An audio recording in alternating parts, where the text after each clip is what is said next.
Near the corner of 41st Street and Hooper Avenue, you'll find Thomas Jefferson High School, the fourth oldest public high school in Los Angeles. The massive campus, home to the Democrats, sits in the working-class community of Nevin, which is just east of the historic South Central neighborhood. But what's the story behind this massive Art Deco-style school, and what does it mean to South Los Angeles as a region? Well, to start, we'll have to look at the original Jefferson High School that was built in 1916.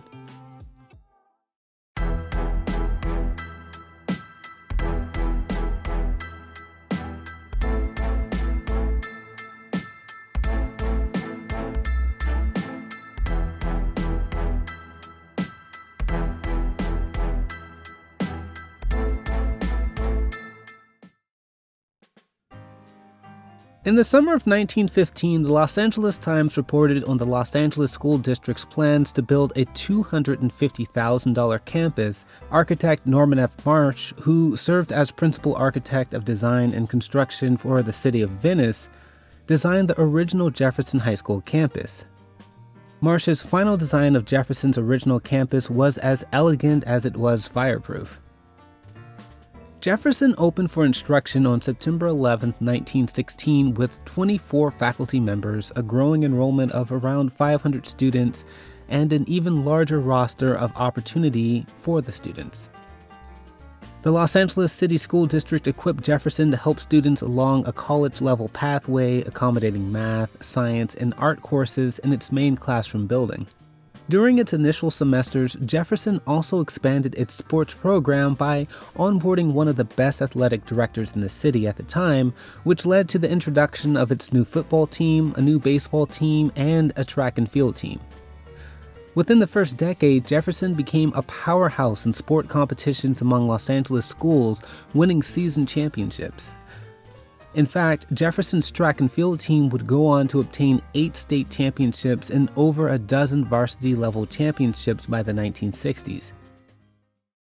On March 10, 1933, one of the largest earthquakes shook Los Angeles, effectively destroying Jefferson's original architecture that was made largely of brick and concrete. When Los Angeles assessed the collateral damage, that quake impacted over 155 school buildings, which led to the school district pausing regular instruction on dozens of impacted campuses, including Jefferson. That same year, the Board of Education contracted the architectural firm of Morgan, Walls, and Clements to redesign the school from the ground up. The new buildings did away with the regal concrete and brick style and introduced the 1930s Art Deco building with reinforced concrete that is present in the neighborhood today. By 1936, the school had rebuilt much of its campus and had expanded its evening school to even include an aviation program. But that quake marked more than the school's external refresh. While the initial high school had a predominantly white working-class population in the 1920s, the California Eagle reported the school being 63% black by 1938. In fact, the early Jefferson High School made strides in inclusion and racial equity. Jefferson became one of the first high schools in Los Angeles to employ a black high school teacher when the school hired music teacher Samuel Brown to the faculty in 1936. Brown, an early 1920s alum from Jefferson and a musician enthralled with the jazz scene on Central Avenue, was revered for his contribution to the school's all-star orchestra and the development of the school's music program. Today, Jefferson's main auditorium is named after Brown, likely for his immense contribution to Jefferson High School in the first half of the 20th century. In March of 1968, several high schools in East LA and a few speckled across Los Angeles organized walkouts to bring attention to the miseducation of Mexican American and other Latino students across Los Angeles schools. Over 15,000 students walked out from 7 high schools during these East LA blowouts. And in that list of demonstrating schools was Jefferson High School. Even though Jefferson was a predominantly black school at the time, the students and teachers identified with the misallocation of resources. Jefferson teachers led a multi-day strike and walkout demanding a black principal to lead the high school. and students aided the effort with a 400-student protest and rally on Jefferson's athletic field during an all-day boycott. After nearly 3 days of lost instruction at Jefferson, the Los Angeles Board of Education agreed to some of the demands listed by students and teachers. Within a week of the quelled protest at Jefferson, the board installed Lewis J. Johnson Jr., the former vice president of boys at Locke High School, as principal at Jefferson, making him the first black principal in the school's history. In the early 1970s, Jefferson High School received national recognition when one of its 10th grade English classes created the story for a Christmas-themed episode of Bewitched that initially aired on December 24, 1970.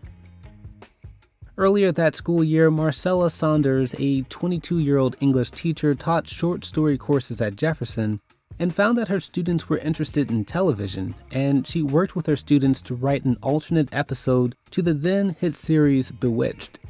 Saunders began contacting TV productions and wrote to William Asher, the producer-director of the Bewitched series.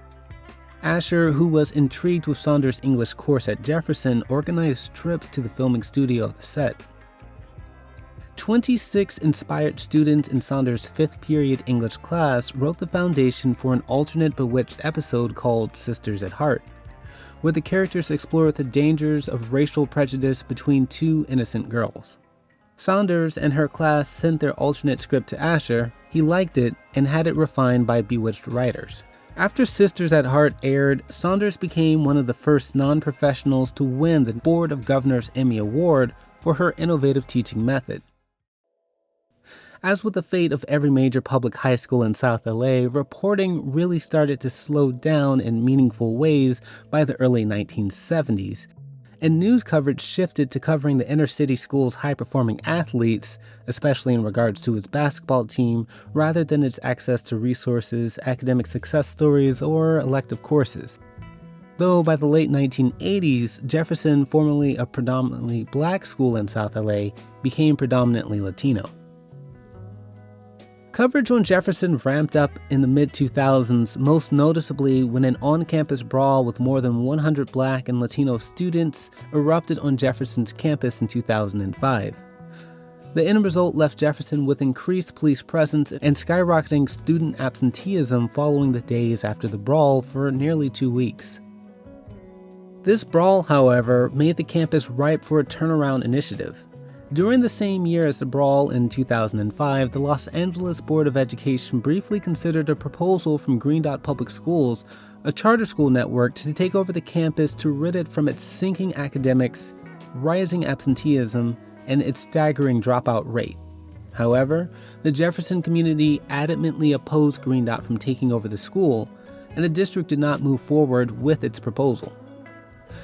Instead, in 2006, the Los Angeles Unified School District made a plan to restructure the school into small learning communities.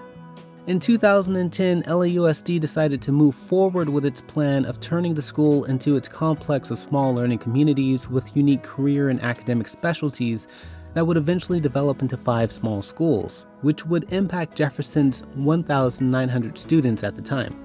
However, within a decade, Jefferson's enrollment shrunk to 720 students by 2019, a 60% decrease in a decade.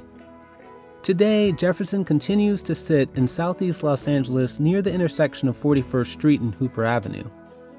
On its 19-acre campus, Jefferson is now co-located with Nava College Preparatory Academy, a pilot LAUSD middle school that operates on the northeast area of the campus. In 2018, Jefferson began undergoing a modernization project, which has led to the demolition of several bungalow buildings on its campus, including its metal shop building and mechanical art building. When the project is finished, the school will have a new classroom building, a gymnasium, a new lunch pavilion, updated landscaping, and permanent lighting on the football field. While much lies ahead in the future for Jefferson, the school has a long list of alumni, including diplomat and Nobel Peace Prize winner Ralph Bunche, dancer Alvin Ailey, U.S. Congressman Augustus F. Hawkins, and football star Woody Strode, along with many, many others.